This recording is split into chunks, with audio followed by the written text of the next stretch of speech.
ଆପଣଙ୍କୁ ଯଦି ଛଚିନ୍ଦ୍ରା ଜମା ବି ପସନ୍ଦ ନୁହଁ, ଖାଇବା ପାଇଁ ଜମା ବି ଭଲ ପାଆନ୍ତିନି, ତାହେଲେ ଏମିତି ନିଶ୍ଚିତ ଭାବେ ଥରେ ଟ୍ରାଏ କରନ୍ତୁ। ଦେଖିବେ ଆପଣଙ୍କର ଫେଭରେଟ୍ ହିଁ ହେଇଯିବ ଇଏ। ଆଜି ଆମେ ଛଚିନ୍ଦ୍ରା ପିଠଉ ବନେଇବା। ଆଉ ଛଚିନ୍ଦ୍ରା ପିଠଉ ନର୍ମାଲି ବନେଇଲା ବେଳେ କ'ଣ ହୁଏନା ଟିକେ ଟାଣ ହେଇଯାଏ, ନଚେତ୍ ଟିକେ ଚେମେଟା ହେଇଯାଏ। ଏସବୁ ଜମା ବି ହବନି। ଆପଣମାନେ ଭିଡ଼ିଓକୁ ପ୍ରଥମରୁ ଶେଷ ପର୍ଯ୍ୟନ୍ତ ନିଶ୍ଚିତ ଭାବରେ ଦେଖନ୍ତୁ। ଆଉ ଛଚିନ୍ଦ୍ରା ପିଠଉ ବନେଇବା ପାଇଁ ପ୍ରଥମେ ଆମକୁ ଦରକାର ଚାଉଳ। ଚାଉଳ ନର୍ମାଲି ସବୁବେଳେ କ'ଣ ହୁଏ ନା ପିଠା ଚାଉଳ ହିଁ ନେବେ। ଆଉ ଏଠି ମୁଁ 2 କପ୍ ନେଇଛି। ଆପଣ ଚାହିଁଲେ ଆର କ୍ୱାଣ୍ଟିଟି କମେଇ ପାରିବେ। ଏଠି ମୁଁ 3ଟି ମିଡ଼ିୟମ୍ ସାଇଜ୍‌ର ଛଚିନ୍ଦ୍ରା ପାଇଁ ନେଇଛି। ତା ସହିତ ଗୋଟେ ବଡ଼ ଚାମଚ ଜିରା ଏଥିରେ ଆଡ୍ କରିବେ। ଜିରାକୁ ଯେତେବେଳେ ଚାଉଳ ବତୁରଉଛନ୍ତି ସେତିକିବେଳେ ହିଁ ତା ଜିରାକୁ ବତୁରେଇ ଦେବେ। ଆଉ ଚାଉଳକୁ ପ୍ରଥମେ କ'ଣ କରିବେ ନା ଭଲସେ 4ରୁ 5 ଥର ଧୋଇ ନେବେ। ଧୋଇକି ତାପରେ ଜିରାଟା ବତୁରେଇବେ। ତାପରେ ତା ଦେହରେ କଲର୍ ଭଲ ଆସିବା ପାଇଁ ଏଠି ମୁଁ ନେଇଛି କାଶ୍ମୀରୀ ଲଙ୍କା, ଯୋଉଟାକି ଯୋଉ ଦାନା କଣ ସାବୁତ ବାଲା। ଆପଣ ଚାହିଁଲେ ଗୁଣ୍ଡ ମଧ୍ୟ ପଛରେ ପକେଇ ପାରିବେ। ଆଉ ଲଙ୍କା ଆପଣଙ୍କ ଇଚ୍ଛା ଅନୁସାରେ ଯେତିକି ରାଗ ଖାଇବେ ସେତିକି ଆପଣ ଲଙ୍କା ନେବେ। ଏଠି ମୁଁ ଶୁଖିଲା ଲଙ୍କା ନେଇଛି, ଆପଣ ଚାହିଁଲେ କଞ୍ଚା ଲଙ୍କା ମଧ୍ୟ ନେଇପାରିବେ। ତାକୁ କ'ଣ କରିବେ ନା ଭଲସେ ମିକ୍ସ କରିନେବେ, ଯେମିତିକି ଆପଣଙ୍କର ଯୋଉ ଜିରାଟା ଭଲସେ ତା ସହିତ ମାନେ ଭିଜିଯିବ। ଭିଜିଲା ପରେ ତାକୁ ଆପଣ ଛାଡ଼ିଦେବେ ମିନିମମ୍ 2 ଘଣ୍ଟା।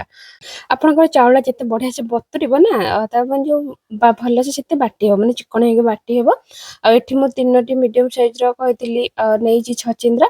ତାର ଯୋଉ ଉପର ଯୋଉ ଚୋପାଟା ଟିକେ ହାଲକା ମୁଁ ତାକୁ କ'ଣ କରୁଛି ନା ଚାଞ୍ଚି ଦଉଛି, ଯୋଉଥିରେ କି ତାର ଯୋଉ ସଫ୍ଟନେସ୍ ଆସିଯିବ।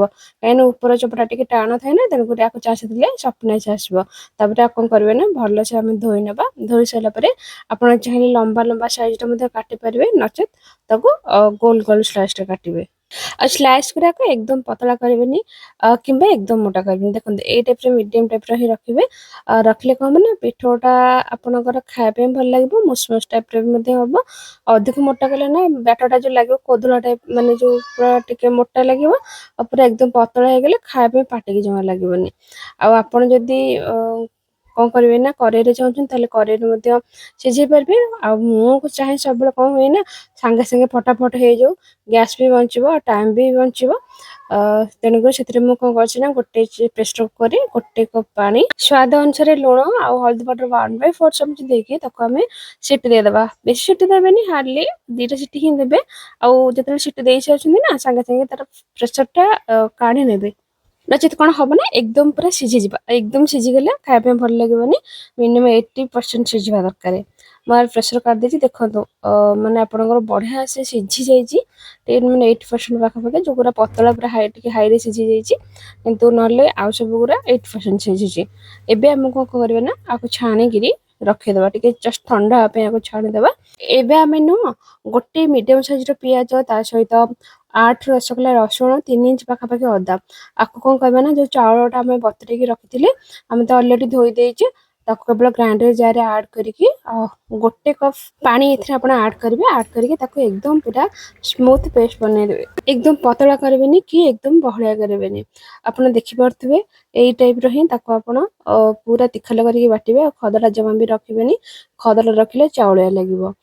ତାକୁ ଆମେ କ'ଣ କରିବା ନା ଛାଡ଼ିଦେବା। ଛାଡ଼ିଲା ପରେ ଆଉ ଯେତେବେଳେ ବି ମୁଁ ଗ୍ରାଇଣ୍ଡରଟା କ'ଣ କରେ ନା ବାଟି ସାରେ, ତାକୁ କ'ଣ କରେ ନା ସାଙ୍ଗେ ସାଙ୍ଗେ ପୋଛି ଦିଏ।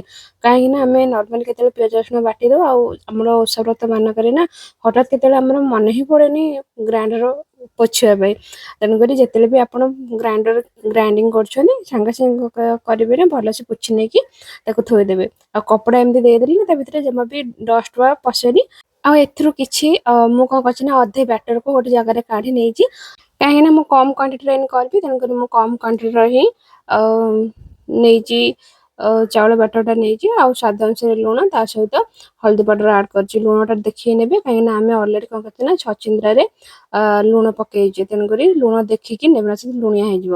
ତାକୁ ଭଲସେ ଗୋଳେଇ ନେବେ। ଗୋଳେଇକିରି ଏମିତି ଗୋଟେ ଗୋଟେ ଡିପ୍ କରିକି ଫ୍ରାଏ ପ୍ୟାନ୍‌ରେ ଆମେ କ'ଣ କରିବା ନା ସେଲୋ ଫ୍ରାଏ କରିବା। ଆଉ ଯେତେବେଳେ ସେଲୋ ଫ୍ରାଏ କରୁଛନ୍ତି ଗ୍ୟାସ୍ ଫ୍ଲେମ୍‌କୁ ଲୋ ମିଡ଼ିୟମ୍‌ରେ ରଖିବେ। ଆଉ ନର୍ମାଲି ରିଫାଇନ୍ ତେଲ ଅପେକ୍ଷା ସୋରିଷ ତେଲରେ ତାକୁ ଯଦି ବନେଇବେ ଟେଷ୍ଟ ବହୁତ ବଢ଼ିଆ ଆସିଥାଏ। ଆଉ ୟାକୁ ଜମା ବି କଡ଼ା କରିକି ଭାଜିବେନି। ନର୍ମାଲି ଆକୁ जस्ट टिके ଯେମିତି ଭିତରେ ସଫ୍ଟ ଥିବ ଉପରେ ମୁସମୁସ ଥିବ ଏଇ ଟାଇପ୍ର ହିଁ ତାକୁ ଆପଣ ଭାଜିବେ। ଆଉ ଏକଦମ କଞ୍ଚା ରହିଗଲେ ଭଲ ଲାଗିବନି କି ଏକଦମ ଟାଣ ହେଇଗଲେ ଭଲ ଲାଗିବନି।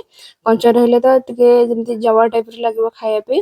ଆଉ ଟାଣ ହେଇଗଲେ ପୁରା ଚେମଟା ଟାଇପ୍ର ଲାଗିବ। ତେଣୁକରି ଜମା ଟାଣ କରି ଆପଣ ଭାଜିବେନି। ଜଷ୍ଟ ଟିକେ ନରମ ଥିବ ଭିତର ଯୋଉ ଉପରଟା ଟିକେ ଜଷ୍ଟ କ୍ରିସ୍ପିନେସ୍ ଥିବ ଏଇ ଟାଇପ୍ର ହିଁ ଆପଣ ତାକୁ ଫ୍ରାଏ କରିବେ। ଦେଖନ୍ତୁ ଏବେ ଆପଣଙ୍କ ରେଡି ହେଇଗଲା ଲଞ୍ଚ ଥାଳି। ରହୁଛି ପୁଣି ଦେଖ ଆଉ ଗୋଟେ ନେକ୍ସଟ ଭିଡିଓରେ। ଭିଡିଓ ଭଲ ଲାଗିଥିଲେ ଲାଇକ୍ ସେୟାର କମେଣ୍ଟ କରିକି ଜଏନ୍ ଭୁଲିବେନି। ରହୁଛି ଜୟ ଜଗନ୍ନାଥ।